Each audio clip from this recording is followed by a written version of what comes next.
Gold trusted gold buyers మీరు తాకట్టు పెట్టిన బంగారాన్ని విడిపించి ఈ రోజు ఉన్న మార్కెట్ ధరకు కొనబడును. మీరు చెప్పండి, నిజంగా చెప్పండి. అంటే స్వామి గారు అట్లా చెప్పొచ్చు కానీ మీకు ఎలా అనిపిస్తుంది? అంటే పాజిటివ్ కామెంట్స్, ఫుల్ కామెంట్స్ చూసినారు మీరు, నెగిటివ్ కామెంట్స్ లో అసలు ఏమీ చేయకపోయినా ఏదో ఒకటి అంటుంటే కోపం వస్తుంది నాకు కదా. కూడా అట్లనే అనిపించింది.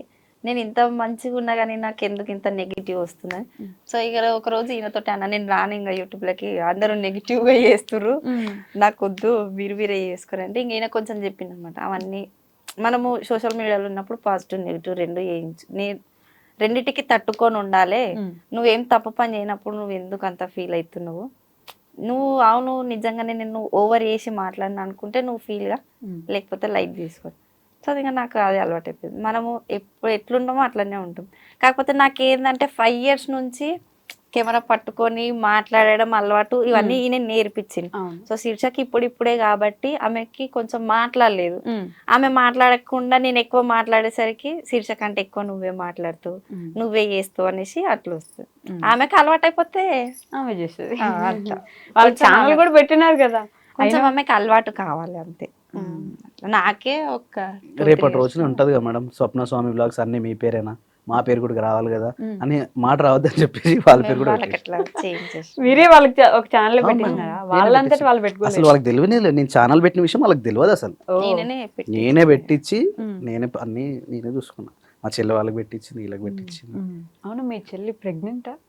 మేడం అదే అందరూ పాపం రోజు ప్రెగ్నెంటా, ఎన్నోమని చెప్పండి అని అడుగుతున్నారు కదా. నెక్స్ట్ స్కానింగ్ తీసుకెళ్తాం మేడం, మా వీడియోలో వస్తుంది. సీక్రెట్ చెప్పదలుచుకోవట్లేదా? అక్కడ చెప్తాం కదా మేడం. అంటే ఇప్పుడు చాలా ఇయర్స్ తర్వాత వచ్చింది కాబట్టి మేము ఎక్కువ బయటికి చెప్పలేదండి. ఈ దిష్టి కూడా అదే నిజంగానే ఉంటుంది కదా. ఉంటుంది మేడం, 100% ఉంటుంది. మాకు స్టార్టింగ్ లో ఎక్స్పీరియన్స్ ఫస్ట్ 4 months ఉన్నప్పుడు ప్రెగ్నెంట్ అని తెలియగానే అందరికి చెప్పుకున్నాం ఇట్లా ప్రెగ్నెంట్. కానీ అది ఎన్ని రోజులు కూడా నాకు లేకు. అది సెకండ్ టైం అయితే మేము ఎవరికి చెప్పాలి. 5 months వరకు కూడా నా స్టమక్ కనిపించే వరకు కూడా తెలియదు నేను ప్రెగ్నెంట్ అని. అట్లా మెయింటైన్ చేసుకున్నాం. అలా మెయింటైన్ చేయడమే బెటర్ ఈ రోజుల్లో. అది మాత్రం నిజం.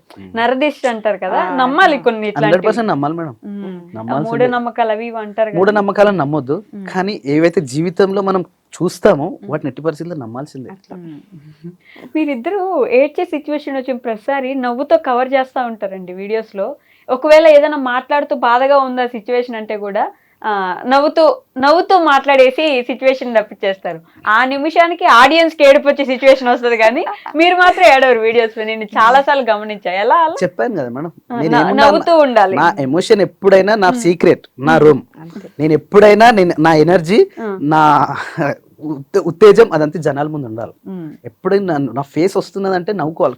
చాలా మంది నాకు అదే కమెంట్ పెడతారు, స్వామి అన్న వీడియోలో ఉన్నాడంటే ఆ ఎనర్జీ వేరు, అది వేరు. అది నవ్వాలని, ఒక మనిషిని నవ్వించడం అనేది చాలా ఒక కళ. అది ఒక ఈజీగా, అంత ఈజీగా నవ్వుతారా? నవ్వలేరు. అదే మనం ఒక నవ్వు అలా ఫేస్ లో నవ్వుని చూస్తే మనకి ఇంకా నవ్వు అనిపిస్తుంది. నేను రోడ్డు మీద వెళ్తుంటే కూడా ఇలా చాలా తెలుసు, ఎవరెవరో నవ్విస్తుంటా, నేను ఎవరెవరో నవ్విస్తున్నా, సంబంధం లేవని వాళ్ళని కూడా నేను నవ్వించేస్తుంటా. అసలు వాళ్ళు ఎవరో కూడా తెలియదు, వాళ్ళకి హైఫై దగ్గర పోతే మాట్లాడిస్తా. పోయి వాళ్ళు ఎవరు బాగాలంటే నాకు కూడా తెలియదు. ఈ విషయం శిరీషకి చాలా ఎక్స్పీరియన్స్. మా చుట్టమేమో అనుకుంటుంది ఆమె కొత్త కదా, మా చుట్టమేమో అనుకుంటాం. నాకు కూడా ఏం తెలియదు, కాకపోతే పోయి మాట్లాడేస్తా. తిన్నావా, బాగున్నావా, పిల్లలు బాగున్నారా, ఎప్పుడు వచ్చిన పని ఎంతగానో ఎందుకు. బాయికాడ మేము బావి దగ్గరికి పోతుంటా కూడా ఎవరో తెలియని వ్యక్తులు ఉంటా, అయ్య అమ్మ తిన్నావా అమ్మ అని అంటాడు. వాళ్ళు కూడా వీళ్ళు ఎవరో ఏమన్నట్టుగా వాళ్ళు ఆన్సర్ చేసేస్తారు. కానీ ఎక్కడైతే ఎవరు తిట్టలేదు ఇప్పటి వరకు అయితే. కానీ అంటే ఆ తిట్టే వాళ్ళను నేను సెలెక్ట్ చేసుకోకపోవచ్చు, మనిషిని చూసినప్పుడు వాళ్ళతో మాట్లాడాలో వద్దని అర్థమవుతుంది కావచ్చు. కాదు, బిజినెస్ అక్కడ స్టార్ట్ చేసినట్టున్నారు కదా, మళ్ళీ ఆపేసారా? జరుగుతుందా? టెన్షన్ మేడం, అది మామూలు టెన్షన్ కాదు. మార్నింగ్ 7 గంటలకు కూర్చుంటే నైట్ ఒక్కోసారి 2 అవుతుంది మేడం. అవి వస్తూనే ఉంటాయి. స్టాక్ అయిపోతుంటది, అక్కడ స్టాక్ రాదు, ఇక్కడ మేము ఆర్డర్ తీసుకుంటాం, అక్కడ డిఫరెంట్ వస్తుంటది. ఇది అన్ని మెంటల్ టెన్షన్ అనిపించింది మేడం. ఇది దండం అని చెప్పేసి దాన్ని వదిలేసిన. ఓకే, ఏం చేయట్లేదు అన్నారు. బిజినెస్ పెడితే మళ్ళీ బిజినెస్ కూడా ఎందుకు, ఇప్పుడు మళ్ళీ దీంట్లో ఓన్లీ స్వప్నక్కే చేస్తుంది అన్నారు, మళ్ళీ అది కూడా తీసేస్తున్నారు పూర్తిగా. పాపం అనిపిస్తుందండి నాకు. మీరు మరీ స్వప్న గారిని అందరు కార్నర్ చేశారు. నేను ఫైట్ చేస్తున్నా ఆడియన్స్ తోటి. చెప్పండి మేడం. నాకు మంచిగా అనిపించట్లేదండి. స్వప్నక్క నాకు యాక్చువల్ మంచి వ్యక్తి. నేను లాస్ట్ టైం 1 year బ్యాక్ చూసా, అప్పుడు ఇంతే మంచిగా ఉన్నారు, ఇప్పుడు చూసా ఇంతే మంచిగా ఉన్నారు. వీడియోస్లో ఎట్లున్నారో ఏంటో నాకు తెలియదు. ఎందుకంటే మనం ఒక వ్యక్తి మీద ఎప్పుడైనా నెగిటివ్గా మాట్లాడాలి, ఒక రాయి ఇసిరేయాలనుకుంటే చాలా ఈజీ పని. ఒకసారి పాజిటివ్గా చూడడానికి ట్రై చేయండి. ఆవిడంత పాజిటివ్ మనిషి అని నాకు అనిపిస్తుంది, నాకు మంచిగా అనిపిస్తుంది, మనసుకి దగ్గరగా ఒక అక్కలాగా అనిపిస్తుంది అనమాట. అర్థం చేసుకోండి అంతే.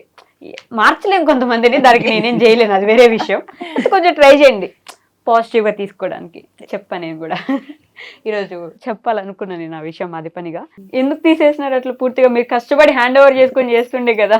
చేసుకోగలిగేదాన్ని, కాకపోతే మాకు చెప్పింది కదా స్టాక్, మేము వాళ్ళకి అనుకున్నట్టుగా మన దగ్గర రాదు. ఫస్ట్ వచ్చిన స్టాక్ ఏంటంటే, నేను తెచ్చే స్టాక్ క్వాలిటీ తీసుకొస్తా, డబ్బులు ఎక్కువ అన్నట్టుగా నేను చూడను. నేను 1 రూపీ ఎక్కువ పెట్టినా సరే వీళ్ళకి 1 రూపీ నేను తక్కువనే సేల్ చేసిన. ఇక కొందరు అనేవాళ్ళు అంటూనే ఉంటారు, ఒక దగ్గర అట్లుంది, ఒక దగ్గర ఇట్లుంది. ఇక అవన్నీ లేనిపోని టెన్షన్స్. మళ్ళీ నా దగ్గర తెచ్చిన స్టాక్ 2-3 days లోనే కంప్లీట్ అయిపోయేది.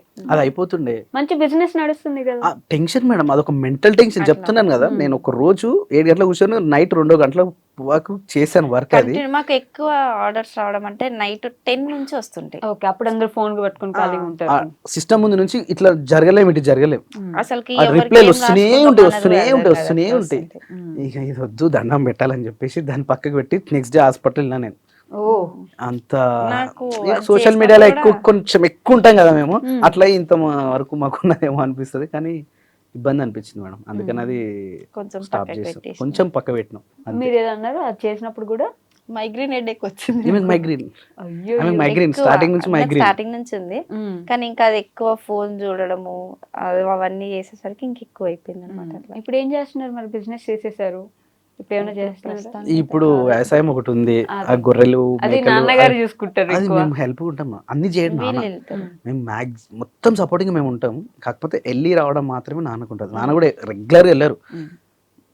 స్వామి అని అంటే నాన్న ఉండి ఇంట్లోనే మేము వెళ్తాం. నేనన్నా వెళ్తాను, తను కూడా వెళ్తాడు. దాని తర్వాత ఇక్కడ వీడియో షూటింగ్ ఇవన్నీ ఇది ఒకటి వర్క్ ఉంటూనే ఉంటుంది. ఖాళీగా అస్సలు నాకు ఎప్పుడు ఫోన్లు వస్తే నేను అప్పుడు బయటకు వెళ్ళిపోతా ఉంటా. ఇట్లా ఖాళీగా అస్సలు కనిపి మీరు ఎన్ని రోజుల నుంచి మీరు అడుగుతున్నా కూడా నాకు ఖాళీ దొరకక ఇన్ని రోజులు అయిన పరిస్థితి. సో లిరిసిస్ట్, సింగరు, రైటరు ఎన్ని కాబట్టి మా కోసం, మా ఆడియన్స్ కోసం ఒక పాట మేడం ఇట్లా సడన్ గా చెల్లితో పాడించినారు పాట. డైరెక్ట్ గా రిలీజింగ్ ఉంది రిలీజ్ కి వెయిట్ చేస్తున్నాం. ఆల్రెడీ రీల్స్ కూడా చేస్తున్నారు మీరు ఇప్పటికే దాంట్లో. కాబట్టి మా కోసం ఒక పాట, మీ చెల్లిదే కావచ్చు లేకపోతే ఇంకేదైనా సాంగ్ కావచ్చు, ఒక పాట. అది చాలా బాగుంటది. ఇది సింగర్ లేడీ వర్షన్. ఓకే, మా చెల్లె పాడింది, చాలా బాగుంది. మన ఊరు సెరవెనకరో మల్లేశ రేగడి భూముల్లరా, మల్లేశ రేగడి భూముల్లరా, పల్లేరు గాయల్లురో మల్లేశ పాదాలకే గుచ్చెరా, మల్లేశ పాదాలకే గుచ్చెరా, చెప్పరా నీ దుఃఖము మల్లేశ పాదాలకే రక్తము, మల్లేశ పాదాలకే రక్తము, కారిపోతా ఉందయో మల్లేశ కారిపోతా ఉందయో, రక్తము కారిపోతా ఉందయో. మంచి మెలోడీ. ఒక బాయ్ దగ్గర ఇద్దరు వైఫ్ అండ్ హస్బెండ్ పని చేస్తూ ఉంటే తట్ట ఎత్తుకొని అన్నం తీసుకొని వెళ్తా ఉంటది. ఆ దారిలో ఒక ముళ్ళు గుచ్చుకుంటది. అక్కడ నుంచి స్టార్ట్ అయ్యే సాంగ్ ఇది. అక్కడ ఎందుకు పోయినామని చెప్పేసి మళ్ళీ మేల్ వర్షన్ వస్తుంది. అప్పుడు సారీ ఇప్పుడు నేను రిలీజ్ చేయలేను దాన్ని, ఇది జస్ట్ ఇది మాత్రం రిలీజ్ చేసాము. దీని తర్వాత మేల్ వాయిస్ వస్తుంది, దాని తర్వాత మళ్ళీ ఫీమేల్ వాయిస్ వస్తుంది, దాని తర్వాత మళ్ళీ మేల్ వాయిస్ వస్తుంది. ఒక ఎంత సింపుల్ గా ఉంటది అంటే మెలోడీ చాలా బాగుంటది. లిరిక్స్ మీరే రాసినారా? లేదు మేడం, వేరే వాళ్ళతో రాయించాను. వేరే వాళ్ళతో మీరే రాయించారు? నేనే రాయించాను. ప్రొడ్యూసర్ ఎవరు? అన్ని మేము ఎవ్వరికి పెట్టుకోము. మేము ఏం చేసినా, నాకు ఇప్పుడు ఒక 5 songs మేము చేసాం ఇప్పటి వరకు, అన్ని మేమే చూసుకుంటాం. మేము ప్రొడ్యూసర్ కానీ సింగింగ్ కానీ అన్ని మేమే చూసుకున్నాం. కాకపోతే రాయటం అనేది నేను అప్పుడు రాస్తుండే, కానీ చాలా టైం మేడం, దానికి ఒక మెంటల్ టెన్షన్ ఉంటుంది. అది కూడా ఇక అవన్నీ పెట్టే బదులు రాబియడం బెస్ట్ అని చెప్పేసి నాకు ఈ సందర్భం ఇట్లా కావాలని చెప్పేసి రాపిచ్చేసుకొని తీసుకుంటా. ఇప్పుడు ఇంకో సాంగ్ కూడా రెడీ ఉంది, అయిపోయింది. అది కూడా ఆల్రెడీ మన దగ్గరకు వచ్చింది. ఈ సాంగ్ రిలీజ్ అవగానే అది మళ్ళీ నెక్స్ట్ మా చెల్లితోటి నేను మళ్ళీ వాడుతాను. షార్ట్ ఫిల్మ్స్ చేసేవాళ్ళం కదా. చికెన్ ముక్క అనేది ఒకటి ఎపిసోడ్ తీసుకున్నాం, ఒక 10 episodes ఏమో చేస్తాం. మంచి రీచ్ ఉన్నప్పుడు, కరోనా టైంలో మంచి రీచ్ ఉన్నప్పుడు. మరి ఎందుకు ఆపేశారు? ఏదైనా కొంచెం వరకే ఉంటది మేడం, అంతేనా? అంతవరకే ఉండాలి కూడా. దాన్ని ఎక్కువైంది అనుకో మళ్ళీ ఓవర్ యాక్షన్ అవుతుంది.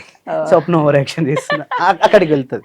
సో ఏదైతే ఆ స్వీట్ ఎంతవరకు వస్తుందో అక్కడ వరకే కట్ చేయాలి మనం, లేకపోతే ఎక్కువ తినలేం.